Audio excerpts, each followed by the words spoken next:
Every song has a story. For the Advocates, the music that opens and closes our program carries one that many pet parents will understand. As the Advocates marks its first anniversary, we shine the spotlight on the singer-composer behind the song that has become the program's musical score, Bahagharing Tulay.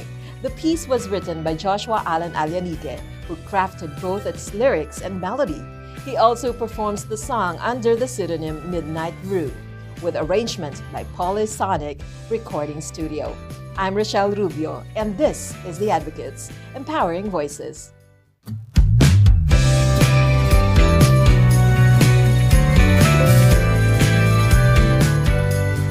Bahagharing Tulay, or the Rainbow Bridge, is a term often used to describe where animals are believed to go after they pass away. Whether they were once strays on the street or cherished companions at home, it is the bridge they are said to cross as they journey beyond. But behind the song we hear in every episode of The Advocates is a story.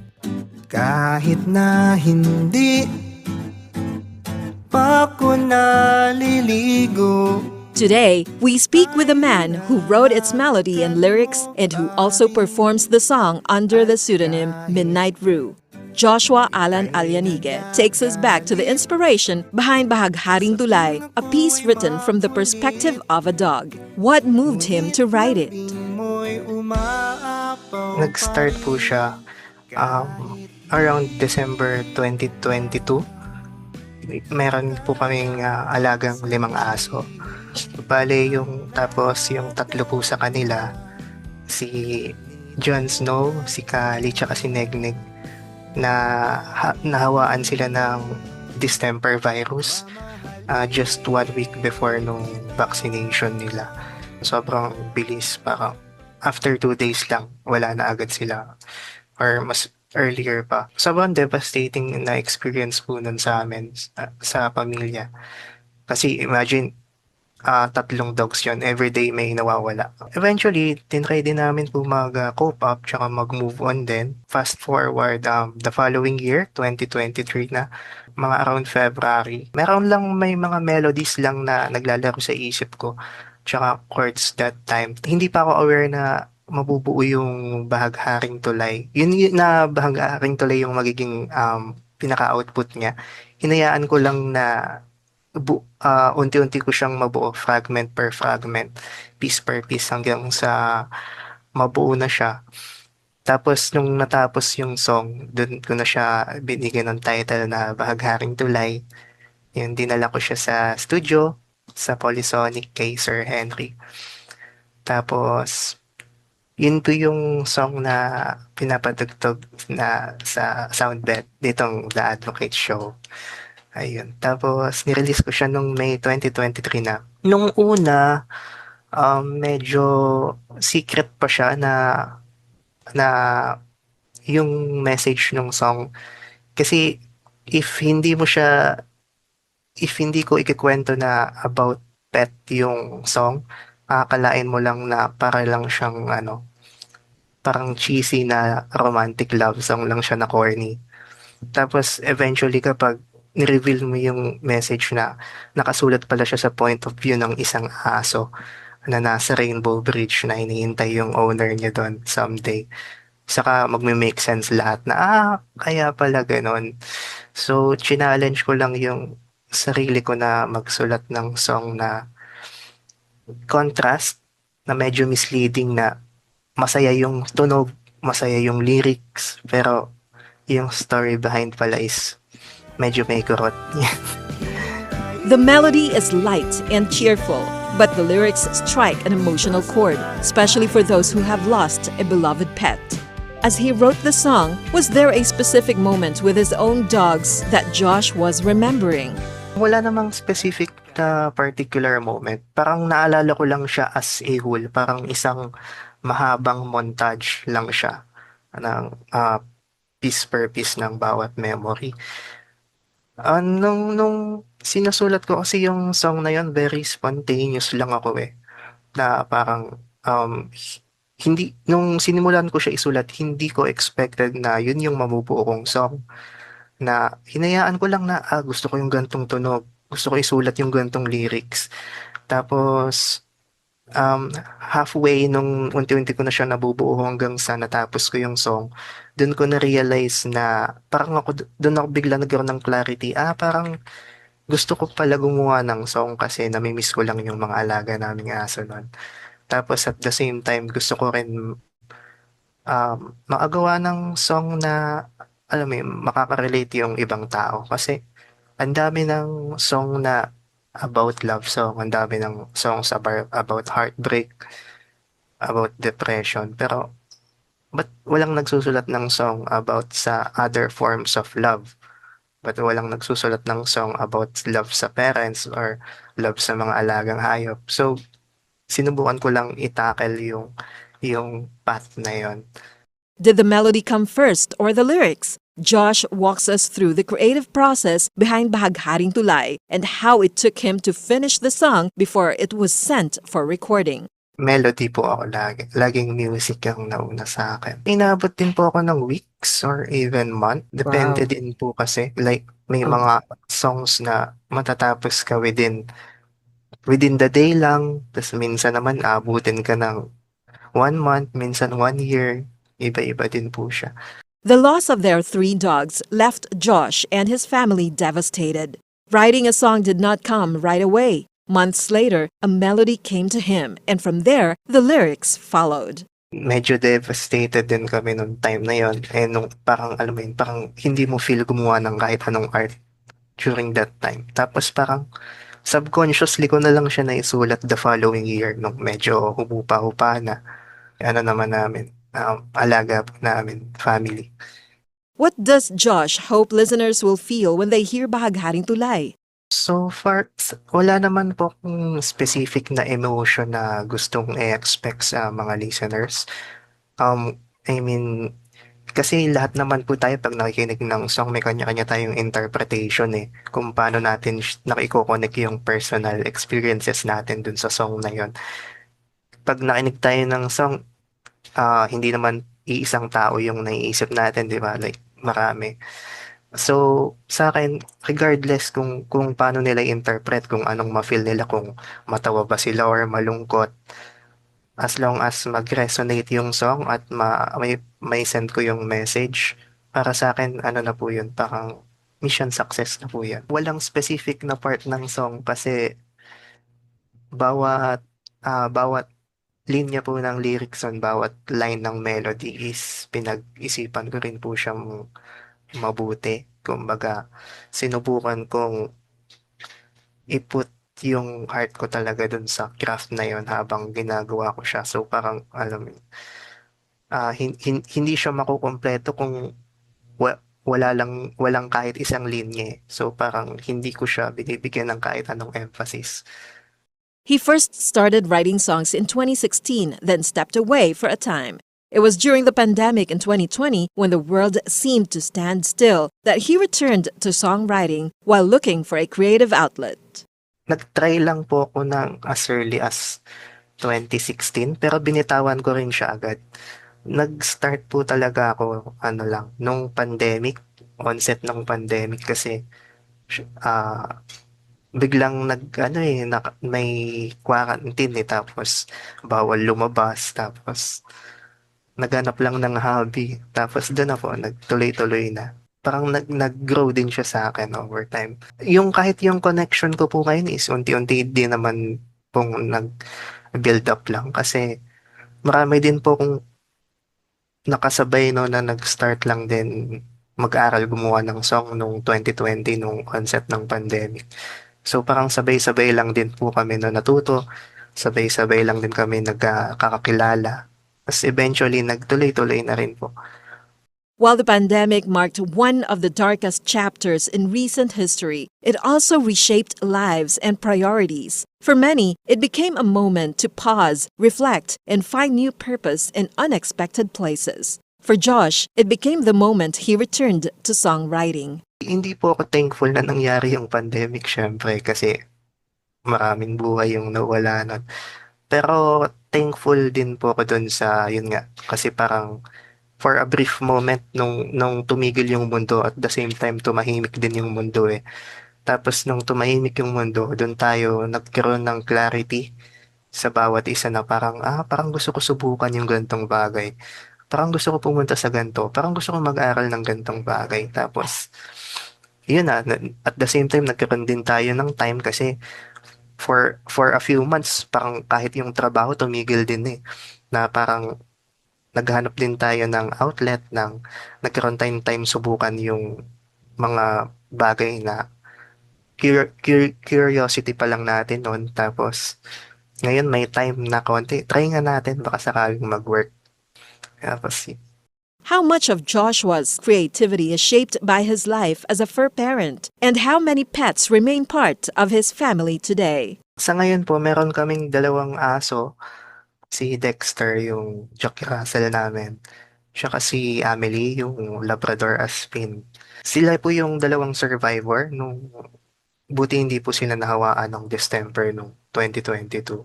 And hanggang ngayon kasama pa rin po namin sila. Ano na sila?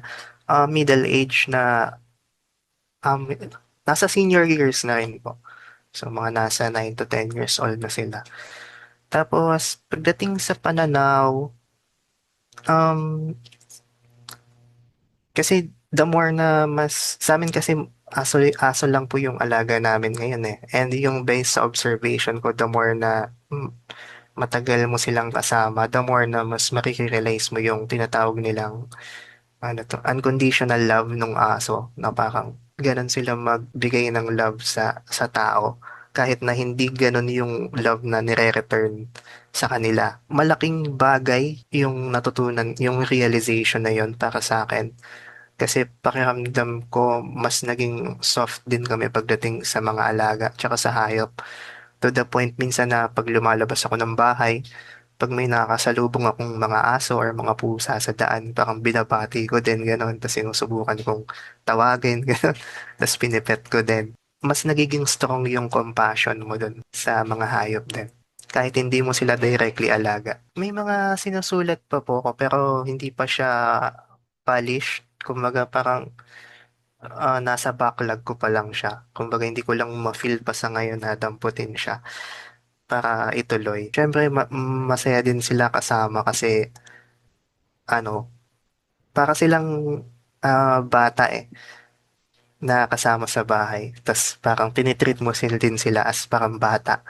And as sabi sa sa experience nating lahat, yung mga bata nakakapagbigay sila ng positive emotion sa atin eh.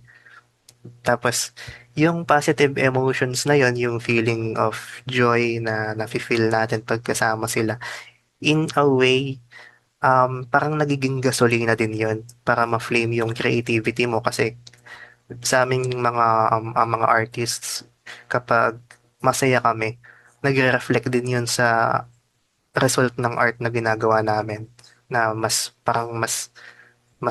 positive yung emotion namin, mas good mood kami, mas gumaganda rin yung result ng mga gawa namin.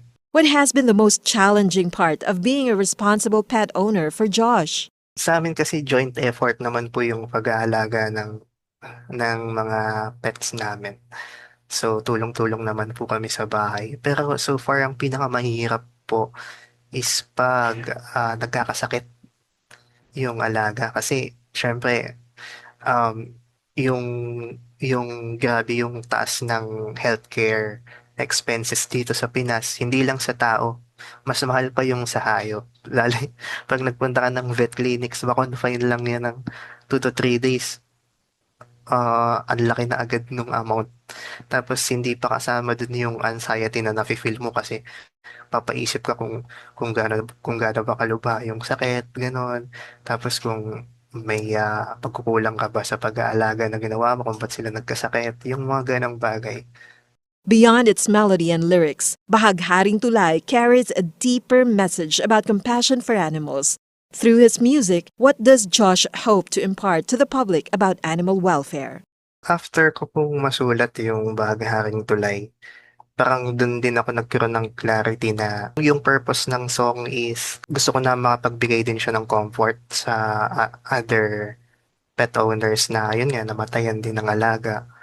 Tsaka gusto ko rin i-raise yung awareness na matuto tayong maki-empathize palalo sa mga hayop na parang hindi lang sila basta hayop, parang part din sila ng family natin. Parang gusto ko rin din na maging mas compassionate pa tayo lalo sa hayop, especially ngayon na hanggang ngayon may mga napapabalita pa rin ng mga animal cruelties po sa social media gaya nung yung recently yung may pusang hina, yung tinapon sa tulay, yung napagtripan lang. Kasi nung nag-viral yung um, story na yon, yung tungkol nga sa pusa na hinagis sa may tulay, makikita mo rin yung reactions ng mga netizens kung gaano sila kagalit eh. So in a way, kahit paano, nare-raise na rin din po yung awareness sa general public kahit paano na hindi tama yung ganon, na dapat may ginagawang aksyon para labanan yung ganong deeds sa mga yung animal cruelty in general. Buti na lang din po is nasimulan niyo rin po yung program niyo na ganyan kasi um, at saka sana mas lumawak pa yung reach para ma-spread across din po yung message na yun nga for ma-build yung awareness din po. Losing a pet can leave a lasting void. After the loss of their 3 dogs, Josh reflects on how he was able to move through the grief that many pet parents deeply understand. Did music help him find his way through the healing process? Ako, meron din. Kasi in a way, lalo sa katulad ko kasi mahiyain din ako. Hindi ako masyadong expressive na tao. Pero nafe-feel ko na na-express ko yung sarili ko din effectively via music. I mean, kahit hindi ako ganun ka-proficient na musician, pero sobrang, para sa akin, malaking part siya as an expression of myself. Nung time na nasulat ko yung Bahagharing Tulay, doon ko rin na-realize na ano rin pala siya, manifestation din pala siya ng grief na na-experience ko nung time na yon. Tapos, kung tatanungin ako kung malungkot pa rin ba kami ngayon sa nangyaring yon, yung answer is oo, malungkot pa din. Pero over time naman nabibuild yung tolerance natin about doon. Through the song Bahagharing Tulay, Josh reminds us of the deep bond between people and the animals they love, and the compassion that every creature deserves. For pet parents still grieving the loss of a beloved companion, Josh shares this message. Based din kasi pag namatayan ka ng alaga parang lalo pag tinuturing mo silang family, parang family member. So for devastating talaga yon. Wala namang any shortcut to grief eh. Kumbaga parang talagang isisit in mo lang yung pain na yon hanggang sa eventually mag-heal naman siya over time kasi time heals almost everything naman over time. Tsaka pag nag-alaga naman kasi tayo ng hayop, in the first place pa lang parang aware na rin tayo na mas malaki yung chance na mauna sila kaysa sa atin. Kasi nga, saglit lang yung time nila dito sa mundo compared sa ating mga tao. So, kasama na rin yun sa expectations natin. Siguro yung dapat na mas pinagtutuunan natin ng pansin is kung yung mas nagmamatter is kung naging nabigyan ba natin sila ng magandang buhay sa short time nila dito sa mundo, kung naging mabuting tagapag-alaga ba tayo sa kanila.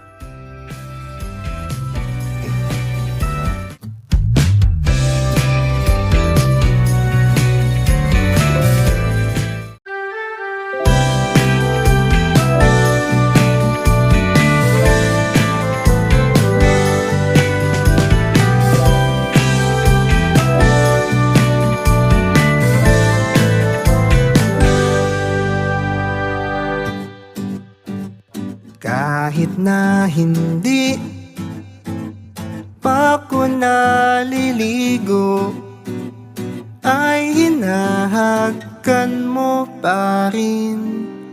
At kahit ika'y nagagalit sa tuwing ako ay makulit, Ngunit lambing mo'y umaapaw pa rin. Kahit di ko kayang sabihin ang nadarama nitong aking damdamin. Mamahalin kita, walang anong pagdududa, kahit hindi pa man kita kasama na tumanda. Minamasdan kita kasama ng mga tala, hihintayin kita dito sa bahagharing tulay.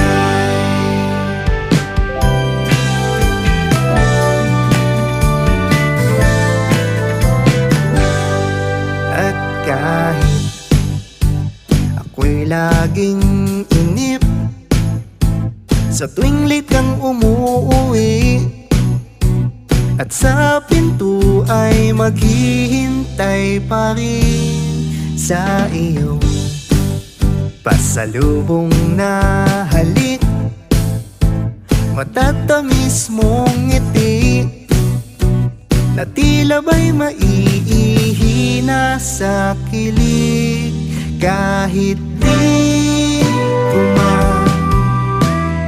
kayang sabihin ang nadarama nitong aking damdamin. Mamahalin kita, walang anong pagdududa, kahit hindi pa man kita kasama na tumanda. Minamasdan kita kasama ng mga tala, hihintayin kita dito sa bahagharing tulay.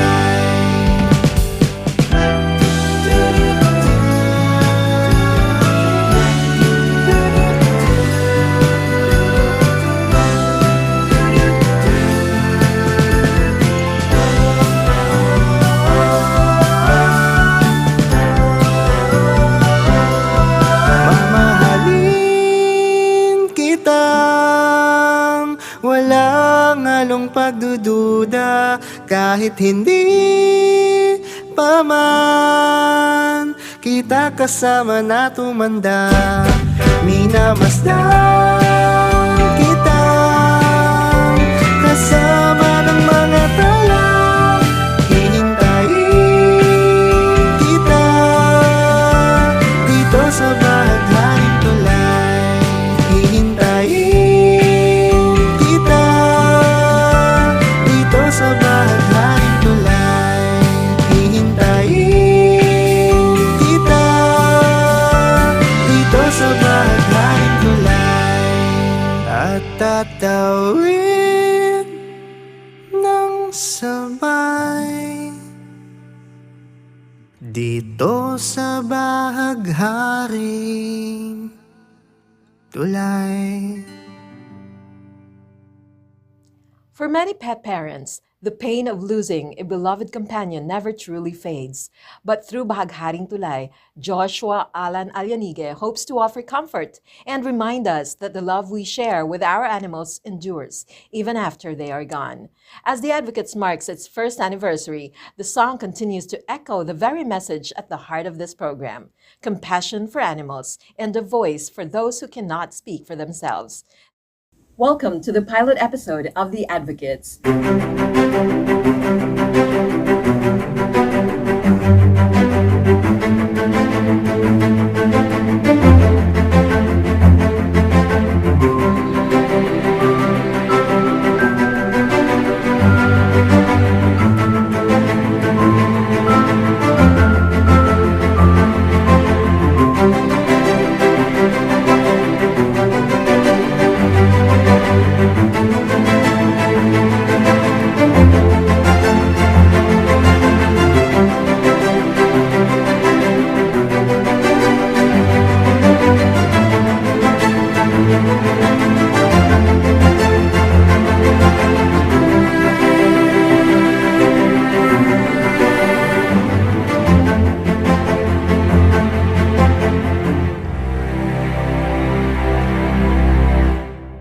This is where the voices of the voiceless are heard. The Advocates, Empowering Voices. Hosted by Rochelle Rubio on Capital 104.3. Mas pinalakas, pinalawak. Radyo Pilipinas. Radyo Publiko. Radio Pilipinas and Capital 104.3 Collab. Sports Radio. Radyo Pilipinas. World Service. Ang taginting ng FM at lakas ng AM. sa iisang himpilan Pinagsanib na puwersa. para sa mas malawak Mas maraming mararating. at mas maraming maaabot ng impormasyon. At serbisyo publiko. Radio Pilipinas and Capital 104.3 Collab. Radyo Pilipinas. News Nationwide. Trending issues na pinag-uusapan. World News in 5. Ang inyong institusyon sa Philippine Sports Broadcast. Di papahuli sa mahahalagang kaganapan. Siksik sa impormasyon. Mga palatuntunan ng Radyo Pilipinas, Radyo Publiko 738, Sports Radio 918. Radyo Magazine 1278. At Radyo Pilipinas World Service. Nag-uugnay ng pamahalaan sa sambayanan. Mapapakinggan lang Sa Capital 104.3 FM. Capital 104.3. Radyo Pilipinas World Service. Sports Radio. Radyo Magazine. Serbisyo Publiko. The AM and FM Collab. Sa Capital 104.3 FM. Radyo Pilipinas. Radio Pilipinas and Capital 104.3 Collab. This Women's Month on The Advocates, we feature a woman who wears many hats. She is a physician and auxiliary commodore of the Philippine Coast Guard Auxiliary 124th Squadron, a passionate advocate for occupational health, HIV awareness, and animal welfare, among many others. Let's get to know Dr. Nicole Lourdes B. de la Cruz of Amang Rodriguez Memorial Medical Center. I'm Rochelle Rubio, and this is The Advocates, Empowering Voices.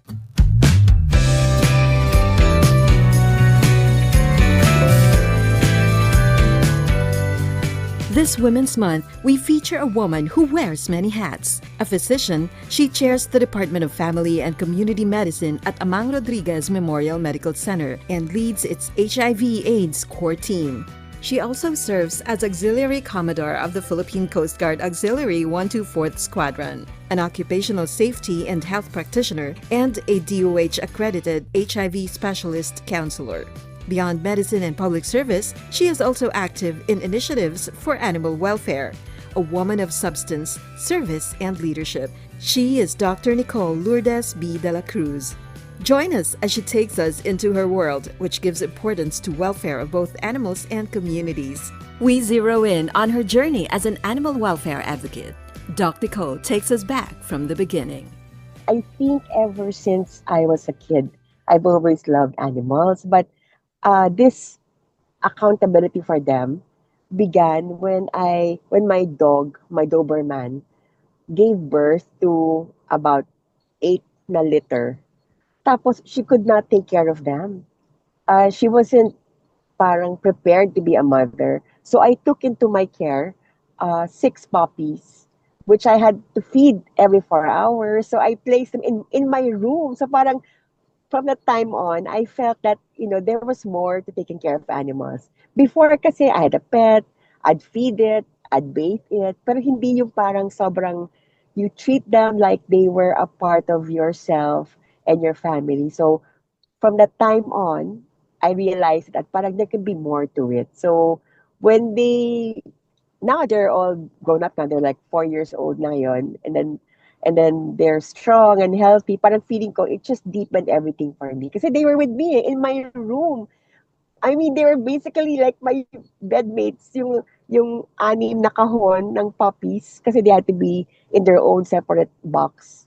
Tapos they were fed every 4 hours. Talagang yun, doon na nag-start siya. So I said, there's more to this. And then eventually, mga friends na po, I've been with people who loved animals. And then I think last year I met Ma'am Lalaine. Doon talaga lumalim. Kasi nag-drive ang aming mga advocacy. So she had the heart. I had the heart too. Pero I felt she had more heart and passion. So she was driving the whole advocacy to reach its parang max ngayon. No? We're now partnering all the time. We're doing things together. We're creative. So, yun po. Ganon siya nag-start. Doc Nicole is highly visible in animal welfare events and initiatives. But at the heart of it all, what is her core advocacy for animal welfare? Sa akin naman, I'm a family physician. That's my field. And under my care here sa Amang Rodriguez Memorial Medical Center, we have several services. And one of the services we handle is Animal Bite Treatment Center. My hope no is that everybody becomes a responsible pet owner.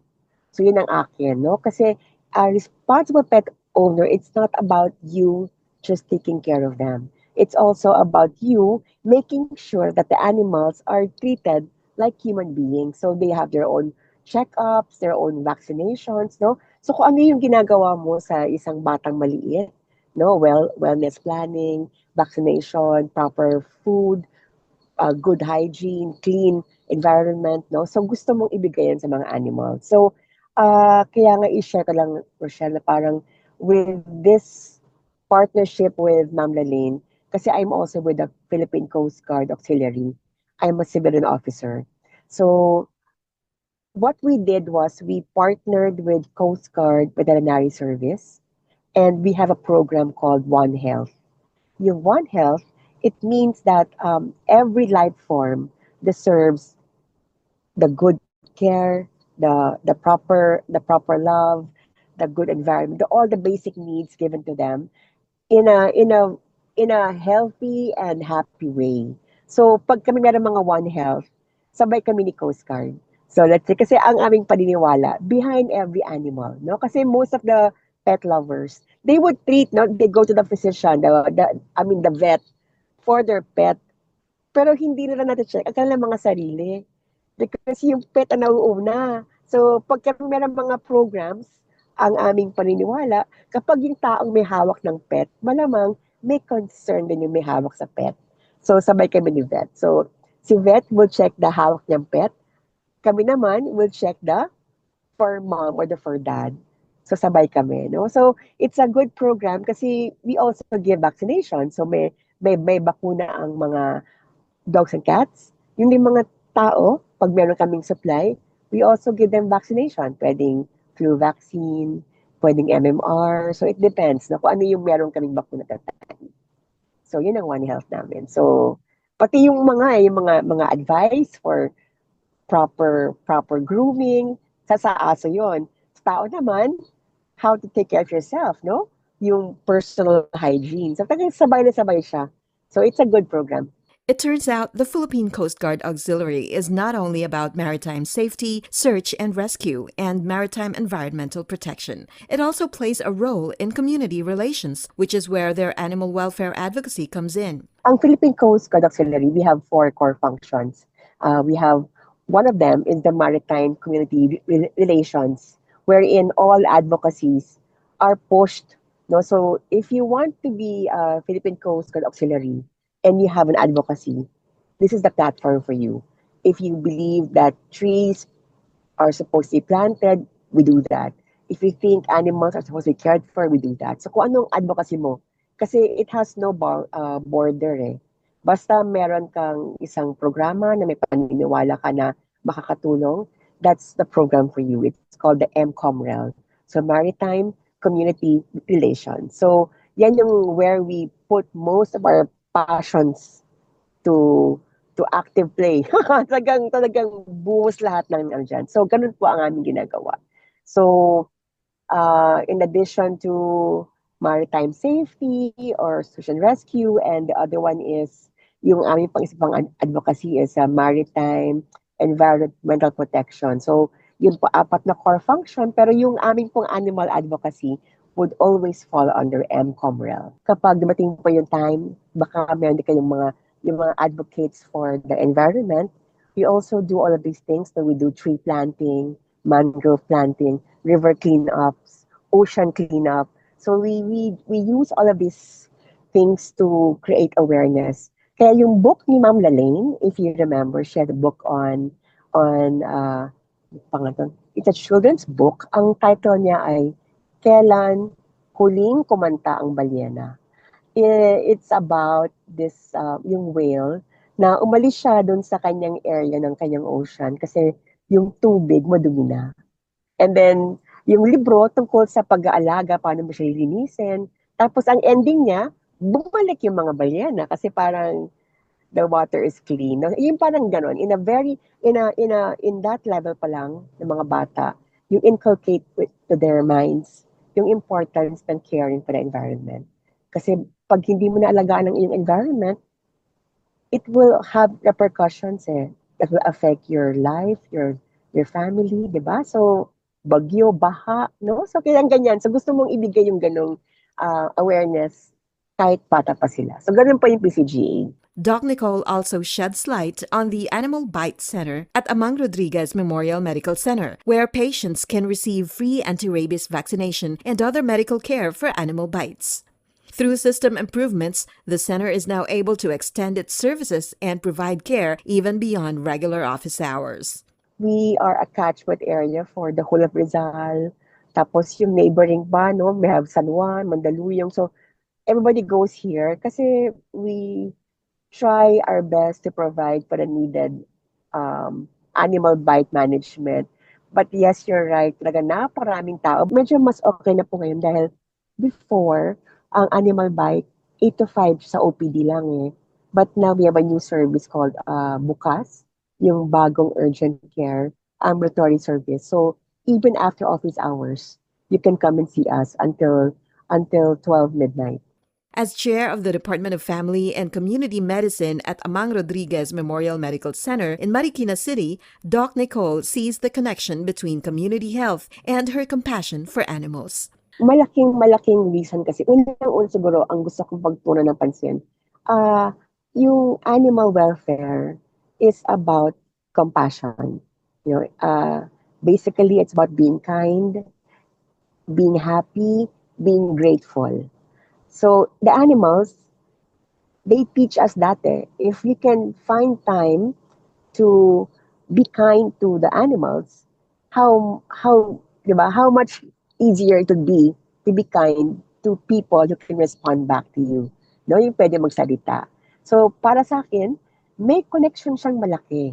Kasi unang-una, sa mga animals na ito, we are taught many things. No? Unang-una, that life is valuable and that life is a circle. What you do to one life form connects to another life form, no, be it plant, animal, human being. And if every life form, no, is being cared for, then basically the whole community or the whole environment becomes healthier. Kasi yung mga sakit na ito, yung mga sakit na meron tayo, hindi nangyari yung rabies na yan, para lang mas clear ang concept.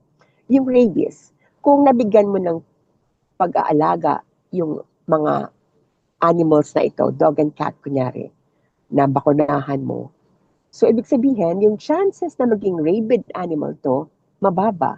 Kung gano'n ang concept mo na every dog, every cat is vaccinated, then there'll be siguro, hopefully, no, ma-eradicate mo ang rabies. Kasi lahat na bakunahan na. Ang ating kasi sa tao naman, kahit ang aso ay bakunado o yung pusa bakunado, ganun pa rin, pag nakagat ka, na-scratch ka, kinakailangan ka pa rin bakunahan for the purpose of being definitely sure that you don't get the rabies. So, another pa po na connection po that I could see is mental health. No? Animal welfare affects our mental health. No? Kasi yung kabutihang binigay mo sa paligid mo, sa kapwa-tao o hayop na nakakasalamuha mo, it will return din kasi. It gives you that vibe. Hindi ko kasi ma-explain eh. Yung goodness na yon na binigay mo, bumabalik siya sa vibe na positive. Happier ka, you're less demanding, you're grateful for the small things. Kasi gano'n namang hayop eh. Mabigyan mo ng kaunting pansin, kaunting tubig, kaunting puri, praise, kaunting praise. Good boy, good girl, good job. It's the world for them. So it simplifies things for humans. Kasi ang mga tao, ang dami mong iniisip. Ang dami yung mga hanash, no? Ang dami mo pang hinahanap. But in fact, you have your basic things. You're alive, you're happy, you're eating, you have a home, you have people loving you. So parang that should be enough eh. And everything else outside is bonus. Ganoon. So, for me, yun siguro pinaka-connection natin doon eh. Kasi, kaya whenever I am with Ma'am Lalaine, I'm reminded that my role as a physician is not just really for the person. Kasi, kapag naibibigay ko rin yung this vibe to animals and people can see, nakakahawa siya eh. Like yung mga members ng squadron ko, hindi naman lahat sumasama noon sa mga animal welfare. Pero ngayon, pag may activity, kita mo, uy, may alaga ka na ba? Wala pa, sama lang ako. Mga ganyan, no? So parang, ano ba yun? Kung kung nakakahawa ang virus or mga bacteria, nakakahawa din kasi ang good vibes. Kaya yun ang gusto kong ibigay na connection. No, dikit-dikit lang tayo, kaya dapat dikit-dikit lang din ang goodness na bibigyan natin. Goodness, kindness, and happy thoughts. Doc Nicole also urges pet owners to keep their pets properly vaccinated, as she recounts their dogs and cats vaccination campaign on Talim Island, a lakeside island community in Rizal. To be able to vaccinate everybody. Kaya siguro pag ma'am, kapag nagpunta kami sa Talim Island, kasi meron kasing isang island in Rizal, tapos meron kaming mga activity ni Ma'am Lalaine din doon, kasamang Coast Guard Rizal, na and Coast Guard vet service, we vaccinate the dogs for free doon sa island. Kaya pag naandun kami, sabihin ka namin para makasama ka din po. Kasi it's also, they're in an island. So pag may nagkasakit din dyan, for sure, contained din dyan. So, dapat bakunahan lahat ng aso at pusa kung kinakaya. These community projects bring happiness and fulfillment to Doc Nicole. She says they are among the most meaningful experiences she has had with the Coast Guard Auxiliary, where she is able to create programs aligned with her advocacies. That, she says, is what makes the work truly fulfilling. It's fun. Kaya nga ang sabi ko, ba't ba ka nag-Coast Guard Auxiliary? It's the same thing, you're still volunteering. But then kasi, di ba yung work mo sa hospital, it gets exhausting kasi kung yun lang at yun lang. So yung PCGA, it gave me a chance to be able to still do what I can do best, or I have training in, pero different venue. Tapos you get to create activities na unique and nagko-connect sa iba pang mga advocacy. Ganun po. Kaya masaya siya.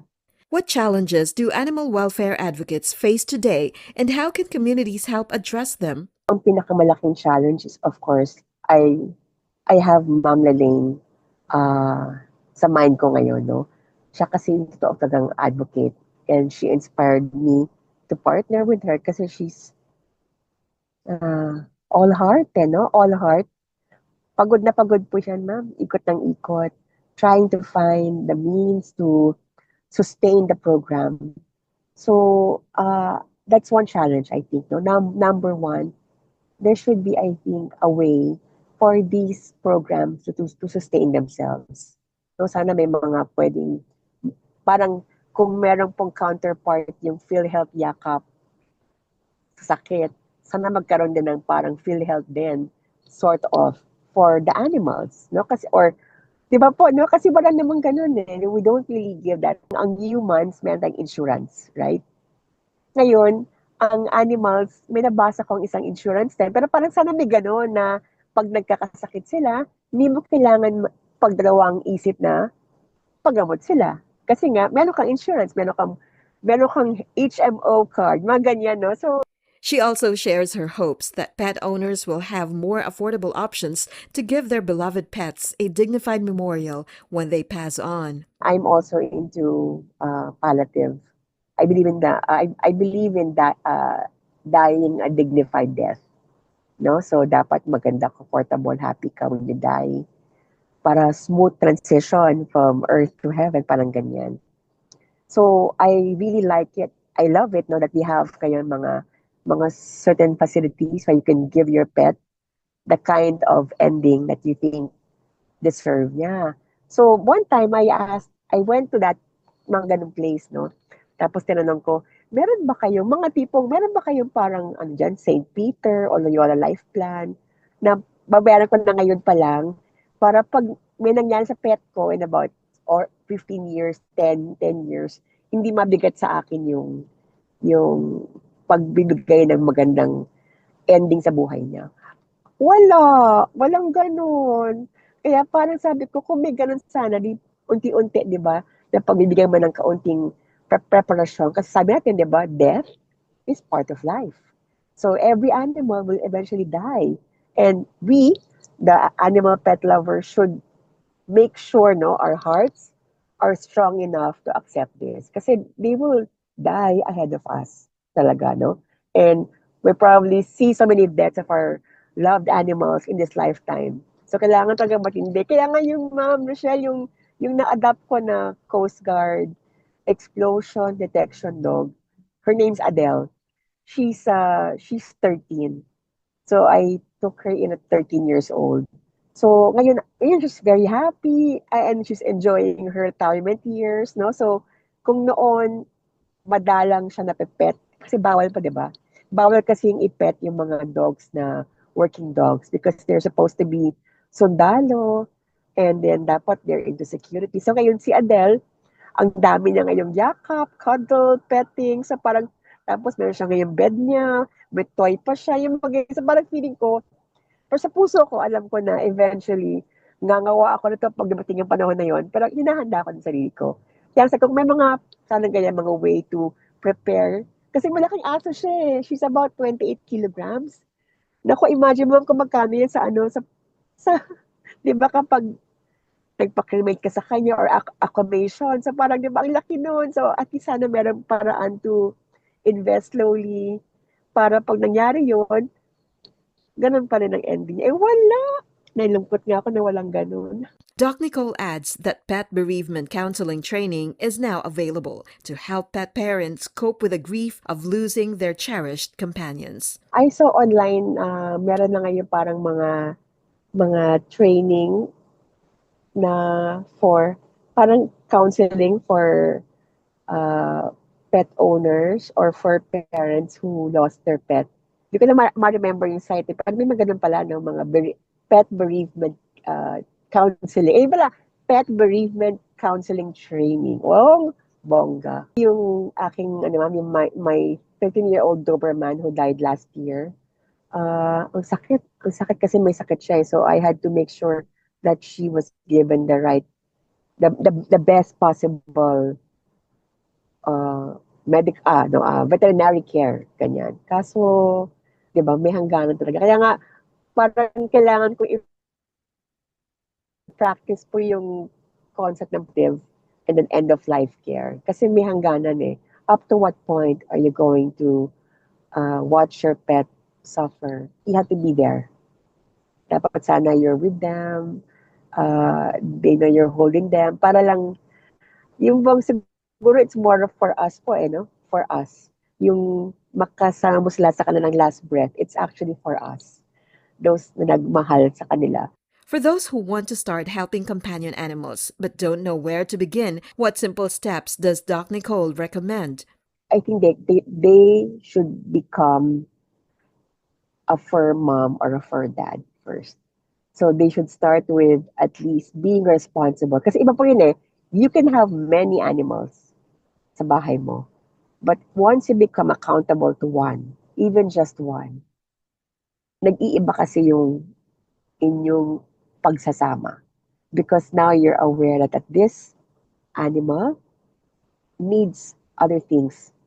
Not just food and water or a good cage, but needs me to be with them, to play with them. Kasi it's actually a devotion din eh. Kasi you should not be a pet owner if hindi ka prepared na paliguan siya, madumihan ka, makapaglaro sa kanila, mag-arala ka kapag nagkakasakit sila. Ganun po, let's be accountable eh. If you're accountable, they can start with being accountable to even just one. That means yung basic needs niya, maibigay mo. Yung basic needs ng wellness niya, maibigay mo. Yung sabi nilang mga rights to freedom, rights to welfare, a comfortable life, no? Hindi kailangan mahal, no? Hindi kailangan mga toys, no? Kasi minsan may mga tao, may pet sila, may toys din para sa pet, pero hindi sila nagko-connect sa pet. So, hindi sila masyadong nagiging accountable for it. So, they can start, for me, they can start by being a responsible pet owner, even to just one. And then from there, everything just grows and comes naturally. All your gastos will start. Joke lang. Doc Nicole also shares her message for building a more compassionate society for both people and animals. I would talk about the cons ng One Health. Basta humihinga ang isang bagay, humihinga, mapatao, mapahayop, yan ay dapat bibigyan mo ng kabutihan, ng kabutihan, ng alaga, at yung kind of alaga na merong accountability. So para sa akin, siguro, ang is, One Health can exist. And One Health is possible. Through, how do you connect animals tsaka ang animals tsaka ang tao? Through tao lang din. So only a person can be able to connect that. To be able to do that, prepared ka lang dapat talaga maging mabuting tao. At laging grateful. So number one, kindness. Learn to be kind in every aspect of your life and in your dealings with other people and animals. And number two, accountability. If you can be accountable to yourself and to the other people around you and the animals with you, you are already doing the whole world a favor.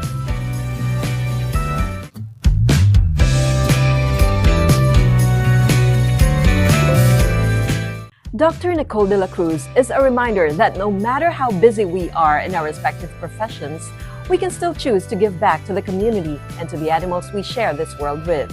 Thank you for watching our first anniversary episode of The Advocates, featuring Joshua Alan Alianigue, also known as Midnight Roo, and Dr. Alan Nicole de la Cruz.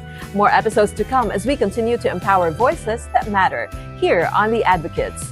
This has been Rochelle Rubio. Till the next episode of The Advocates, right here on Capital 104.3.